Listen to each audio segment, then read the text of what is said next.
فأعوذ بالله من الشيطان الرجيم. بسم الله الرحمن الرحيم. ألا إن أولياء الله لا خوف عليهم ولا هم يحزنون الذين آمنوا وكانوا يتقون. صدق الله مولانا العظيم وصدق رسول النبي الكريم ونحن على ذلك لمن الشاهدين والشاكرين والحمد لله رب العالمين.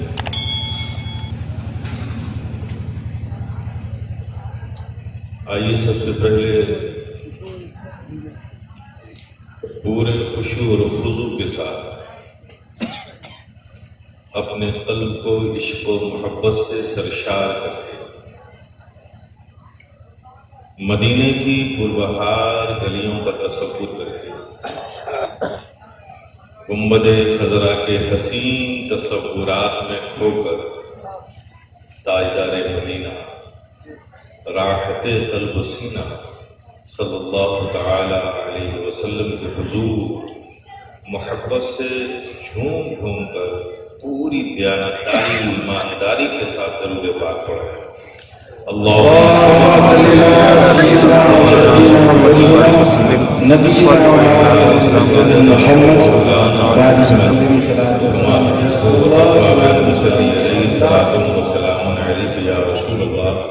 ایک بار اور آواز بلند درود پاک پڑھ رہے ہیں.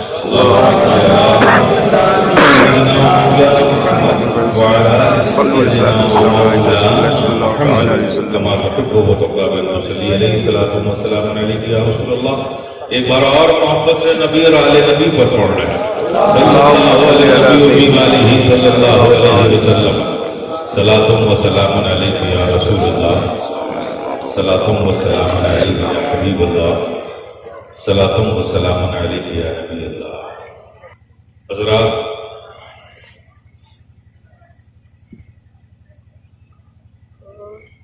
آج یہ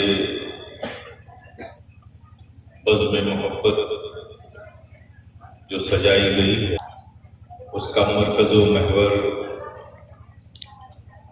حضور محدث اعظم ہند کی ذات ہے. حضرات، محدث اعظم ہند علیہ رحمت و رضوان اگر بہت مختصر سا میں تعارف کر رہا ہوں تو اتنا ہی کافی ہوگا کہ باغ شاہ سمنا کے ایک شگفتہ پھول کا نام محدث اعظم ہے.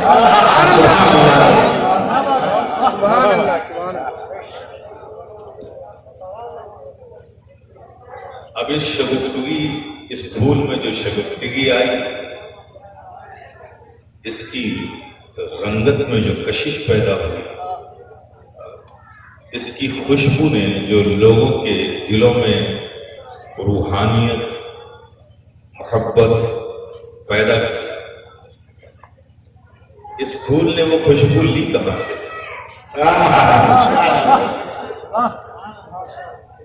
بننے کے لیے کسی بنانے والے کا ہونا تو چاہیے. شخصیت تو تبھی بنتی ہے. یہ الگ بات ہے، آج کا ٹرینڈ کچھ اور ہے، مزاج کچھ اور ہے، ماحول کچھ اور ہے. آج بنانے والا وہ بنا رہا ہے، ہر مرید اپنے پیر کو بنا رہا ہے. ہر مرید اپنے پیر کو کوئی باس بنا رہا ہے، کوئی قطب بنا رہا ہے، کوئی ولی بنا رہا ہے. آپ سمجھئے، جبکہ ولی رہا ولی بھی شناخت، ولی کو ولی پہچانتا ہے. یہاں تو ہر مرید ولی ہے، تبھی تو ولی مان رہا ہے. کیا بنانے کا انداز ہے. لیکن محدث اعظم ہند کو، محدث اعظم ہند ہمارے آپ کے نعروں نے نہیں بنایا، مقام ولایت پر ہماری محبتوں نے نہیں بٹھایا. اس مقام پر پہنچنے کے لیے میرے پیارے پہلے خادم بننا پڑتا ہے. جب اس کی خدمتوں کو رب قبول کر لیتا ہے تو اسے مخدوم بنا دیتا ہے، اور جب وہ ذات مخدوم بن جاتی ہے تو اللہ پاک اس کی محبتوں کو ہر مومن کے قلب پر القاء کر دیتا ہے. اور جو پہلے ہی اسٹیج پہ مخدوم بنتے ہیں نا وہ زندگی بھر بنتے ہی رہتے ہیں، کچھ نہیں بنتے. تو یہ محدث اعظم ہند ہمارے نعروں سے محدث اعظم ہند نہیں بنے. اگر کہا جائے تو محدث اعظم ہند عالم ربانی سلطان الواعظین حضور مولانا احمد اشرف علیہ رحمت رضوان کے نظر کردہ و پروردہ کا نام ہے، جنہوں نے وہ آغوش سے لے کر جوانی تک اور ترسگاہ کی فضیلت تک اپنی محبتوں و شفقتوں کے سائے میں رکھ کر سید محدث کی چھوجوی کو محدث اعظم ہند بنا دیا. تو ولی نے ولی کو بنایا، کسی مرید نے نہیں بنایا. آپ سمجھ رہے ہیں؟ تو ظاہر ہے محدث اعظم ہند صرف درسگاہ کے اور حلقہ علم کے ایک محدث اعظم ہی نہیں بلکہ گروہ ولایت کے ایک ولی کا نام محدث اعظم ہے. ظاہری علم کی اور باطنی علم کے جامع کا نام محدث اعظم ہے. آپ سمجھے؟ تو میرے پیارے، یہ آپ لوگوں نے یہ جو محفل سجائی ہے بڑی عقل مندی کا کام کیا ہے. یوں تو ہم رسمن کرتے ہیں کیونکہ حقیقت سے واقف نہیں. چلو سال میں ایک پروگرام کرتے ہیں، کر لیتے ہیں، یہ رسمن اندازہ ہے. لیکن یہ رسمن جو کر رہے ہیں یہ بڑی عقل مندی کا فائدے کا کام کر رہے ہیں. رسمن ہی صحیح لیکن بڑے فائدے کا کام کر رہے ہیں، کیونکہ حدیث قدسی ہے. اللہ تبارک و تعالیٰ ارشاد فرماتا ہے عند ذکر الصالحین تنزل الرحمہ. جہاں صالحین کا ذکر ہوتا ہے وہاں رحمت کا، اللہ کی رحمت کا نزول ہوتا ہے. تو گویا کہ اس محفل کا انعقاد کر کے اس مجلس میں بیٹھ کر آپ صرف شامیانے کے نیچے نہیں بیٹھے، اللہ کی رحمتوں کے سائے میں بیٹھے، اس کے فضل و کرم کے سائے میں بیٹھے، اس کی رحمت کے سائے میں. اور یہ ملا کس کے صدقے میں موقع آپ کے؟ دنیا میں کتنے اہل علم آئے چلے گئے، ان کی یادیں مناتے ہیں کہ آپ نام بھی نہیں جانتے. اگر میں نام لینا شروع کروں پوچھو انہیں جانتے ہیں انہیں جانتے ہیں تو 99% لوگوں کو آپ کہہ دیں گے میں نہیں جانتا. بڑے بڑے صاحب علم رہے، علماء آج بھی ان کے علم سے استفادہ کرتے ہیں. اہل سنت والجماعت کی بڑی اکابر اہم شخصیتیں ہیں وہ، لیکن ان سے جو استفادہ کیا علماء کو اپنے محفلوں میں یاد کرتے ہیں، ان کے اقوال کو، ان کے دلائل کو، ان کے نصوص کو لوگوں میں پیش کرتے ہیں. ان کی خدمات کے معترف ہیں، ان سے عقیدت و محبت رکھتے ہیں، لیکن عوام ان سے اس لیے کہ جس کو فائدہ ہوتا ہے، یہ ایک ہیومن سائیکولوجی ہے، جس کو فائدہ ہوتا ہے وہ اسے یاد کرتا ہے. اہل علم سے اہل علم کو فائدہ ہوا تو اہل علم ان کی یادیں ہیں، لیکن عوام ان سے متعارف اس لیے نہیں ہو سکے کہ عوام کا ان سے ڈائریکٹ کوئی فائدہ نہیں ہوا، ڈائریکٹ کو لے کے نہیں. علماء نے ان سے فائدہ حاصل کیا، علماء نے اپنے وقت کے علماء نے اپنی قوم کو فائدہ پہنچایا، بیچ میں ایک سبب ہو گیا، اس لیے عوام ان سے واقف نہیں. حالانکہ کوئی بڑی بات شخصیت، بڑی باوقار شخصیت ہے. یہ جو محدث اعظم ہند کا آپ نے یاد رکھا آج اس محفل کا انعقاد، آپ نے ان کا زمانہ دیکھا ہے کیا؟ جتنے لوگ بیٹھے ہیں ہم سب کسی نے نہیں دیکھا. کسی نے نہیں دیکھا. ان کی باتیں سننے کی بات تو چھوڑی، ان کی شکل نہیں دیکھی، ان کا زمانہ نہیں پایا، ان کا وقت نہیں پایا، ان کی صحبت نہیں پائی. تو میرے پیارے دیکھو، تو ظاہر ہے کہ جب ان کی صحبت نہیں ملی، ان کا زمانہ نہیں ملا، ان کی شکل نہیں دیکھی، تو ان کے علم سے آپ کو اور ہمیں کیا فائدہ ہوا؟ یہی فرق ہے. لیکن میرے پیارے، اگر وہ صرف اہل علم ہوتے تو آپ ان کی یادیں نہیں بنا رہے ہوتے. یاد اس لیے بنا رہے ہیں کہ وہ اہل علم تھے، علم بھی رکھتے تھے، علم ظاہری بھی رکھتے تھے، علم باطنی بھی رکھتے تھے، اور رب کی بارگاہ کے مقبول تھے.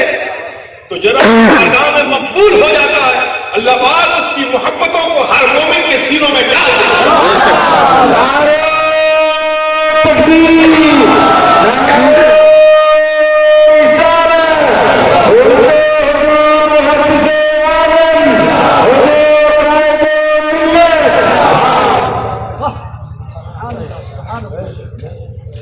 یہ اولیاء کرام کی شان ہوتی ہے میرے پیارے.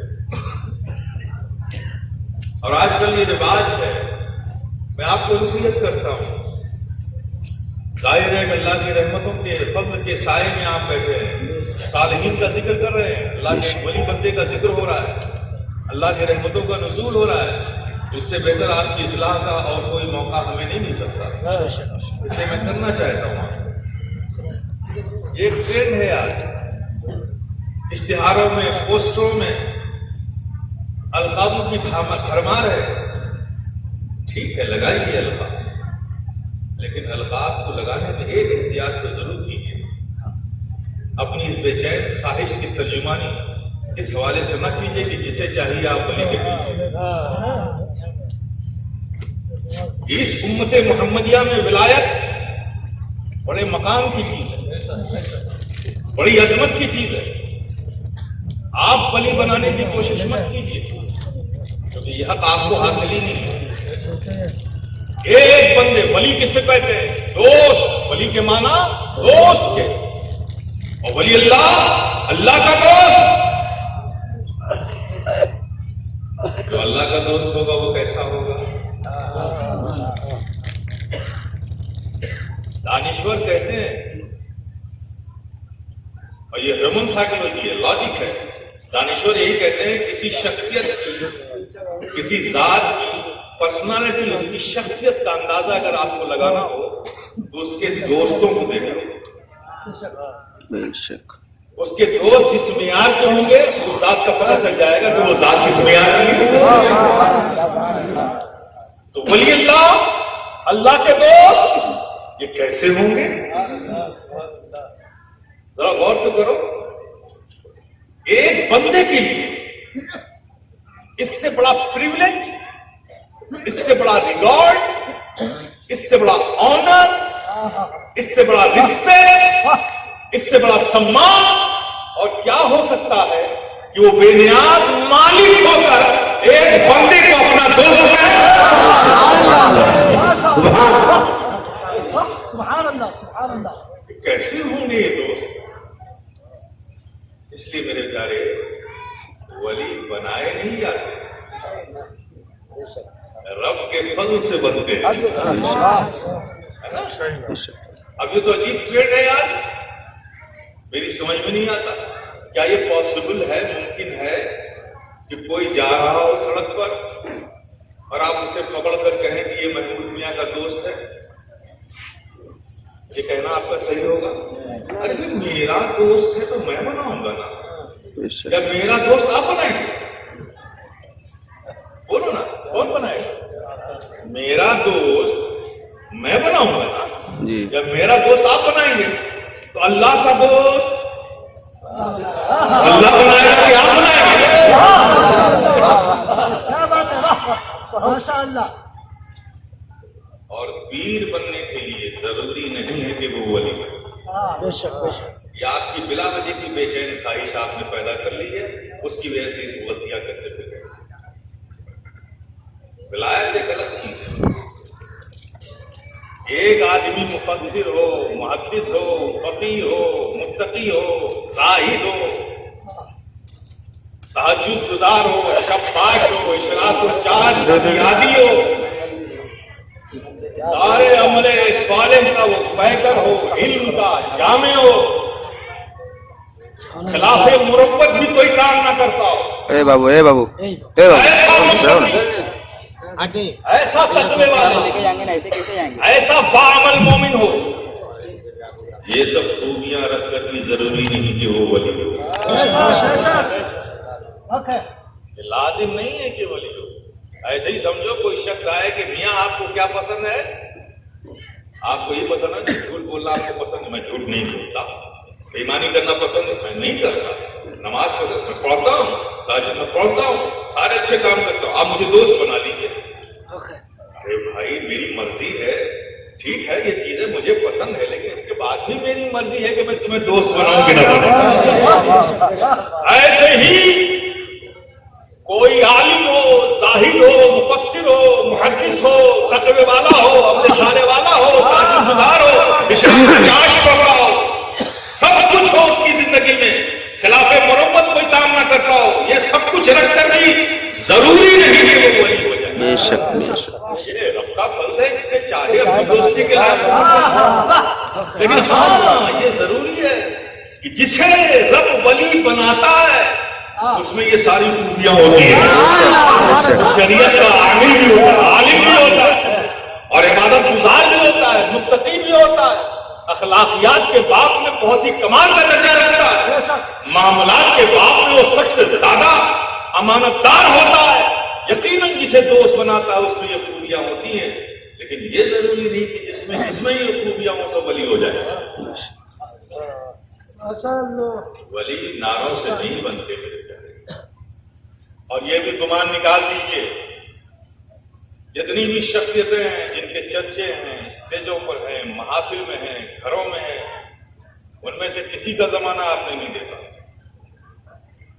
نہ غوث اعظم کو دیکھا، نہ خواجہ خواجہ کو دیکھا، نہ قطب الاقطاب کو دیکھا، نہ قطب الدین بختیار کاکی کو دیکھا، نہ محبوب الہی کو دیکھا، نہ مخدوم سمنا کو دیکھا، نہ سراج آئین ہند کو دیکھا، نہ حضرت مخدوم اشرف جہانگیر سمنانی کو دیکھا، نہ امام احمد رضا کو دیکھا، کسی کو دیکھا ہے؟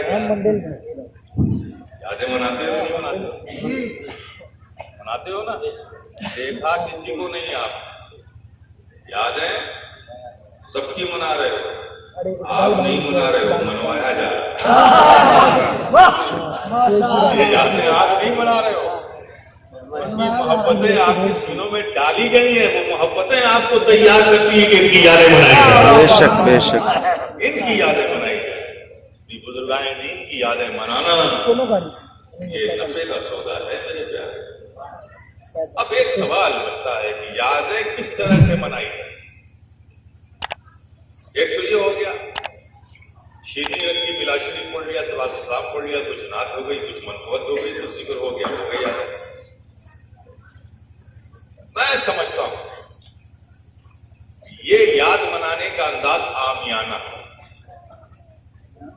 اور حقیقی اور خاص یاد منانے کا انداز تو یہ ہونا چاہیے کہ جس کی یاد منا رہے ہیں اس کے بارے میں غور یہ کریں کہ ہم نے ان کا زمانہ نہیں دیکھا پھر بھی ان کی محبت ہمارے سینوں میں ہے، یہ محبت رب نے ڈالی ہے تو یقیناً یہ اس مقام پر ہیں کہ اللہ کی بارگاہ کے مقبول بندے بنے، تو اللہ نے اپنے اس مقبول بندے کی محبتیں مومنوں کی سینوں میں ڈالی۔ جب یہ بات ہے تو یہ اس مقام تک پہنچے کیسے؟ یاد منانے کا انداز نہیں، اس مقام پر پہنچے کیسے؟ ان کی صبح کیسی تھی، ان کے شام کیسا تھا، ان کا تقویٰ کیسا تھا، ان کی عبادت کیسی تھی، ان کی دیانتداری کیسی تھی، ان کے معاملات کیسے تھے، ان کا علم کیا تھا، ان کے شب و روز کیا تھے۔ میرے خیال سے یاد منانے کا اصل مقصد یہ ہونا چاہیے، چونکہ اللہ نے فضل و کرم کا دروازہ بند نہیں کیا ہے۔ جب ان بزرگوں کی زندگیوں کا آپ مطالعہ کر کے اس پر ذکر کریں گے، ان کے علم کا ذکر کریں گے، ان کے تقوی کا ذکر کریں گے، ان کی ریاضتوں کا ذکر کریں گے، ان کی خشیت کا ذکر کریں گے، نبی سے محبت کا ذکر کریں گے، انداز زندگی کا ذکر کریں گے، تو ہو سکتا ہے ان